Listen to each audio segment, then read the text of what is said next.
तोड़ मरोड़। NTV time, जनता की बात जनता के साथ। जानिए अतीक का अतीक किस तरह बना था ये यूपी में आतंक का पर्याय। नमस्कार, मैं गिरिजा वाधवानी और आप देख रहे हैं एनटीवी टाइम। कभी प्रयागराज में खौफ का पर्याय रह चुका अतीक अहमद बेहद ही अजीब तरीके से हमेशा के लिए खामोश हो गया। कभी पुलिस और मीडिया के सामने शेर की तरह दहाड़ लगाने वाला आज बेसहारा बनकर खामोश हो गया। आखिर आज खामोश होने वाले अतीक अहमद कौन है, क्या है उसकी पूरी कहानी, आइए जानते हैं। अतीक अहमद का जन्म 10 अगस्त 1962 में हुआ था और आज 15 अप्रैल 2023 को उसी अतीक अहमद की कहानी का अंत हो गया। यानी करीब 60 साल की उम्र में उसने दुनिया को अलविदा कर दिया। अतीक अहमद का परिवार भी बेहद गरीब था। कभी साल 1979 का दौर था। उस समय इलाहाबाद के चकैया मोहल्ले में फिरोज अहमद नाम के एक शख्स हुआ करते थे। वो तांगा चलाकर अपने परिवार का खर्चा चलाते थे। इसी फिरोज का बेटा पढ़ने में कम, बदमाशी में ज्यादा ध्यान देता था, इसलिए इसका परिणाम भी 10वीं की परीक्षा में सामने आ गया। 10वीं का रिजल्ट आया और फिरोज का बेटा फेल हो गया। अब वो इस परीक्षा में तो फेल हो गया, लेकिन जल्द ही अमीर और बाहुबली बनने का सपना देखने लगा। जिस चांद बाबा का था खौफ, उसी की हत्या कर अतीक बना बादशाह।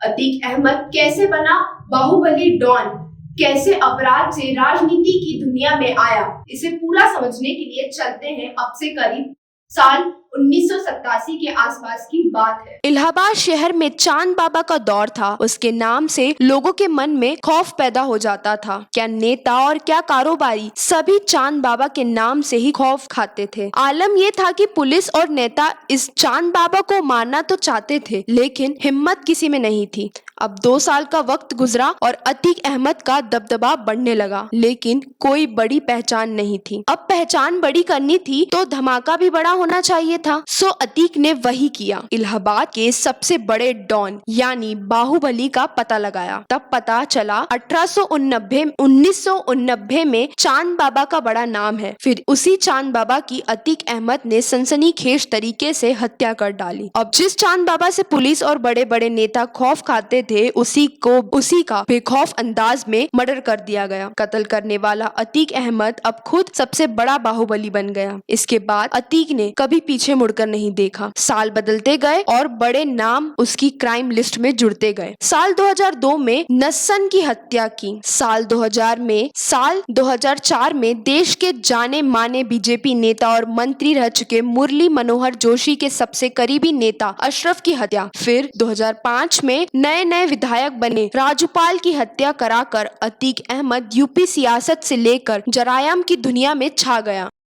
फिर साल आता है 2012 का, जब अतीक अहमद जेल में बंद था। चुनाव लड़ने के लिए उसने इलाहाबाद हाईकोर्ट में जमानत के लिए अर्जी दी, लेकिन उसका खौफ ऐसा था कि हाईकोर्ट के 1 या 2 नहीं बल्कि कुल 10 जज फैसला लेने से ही डर गए।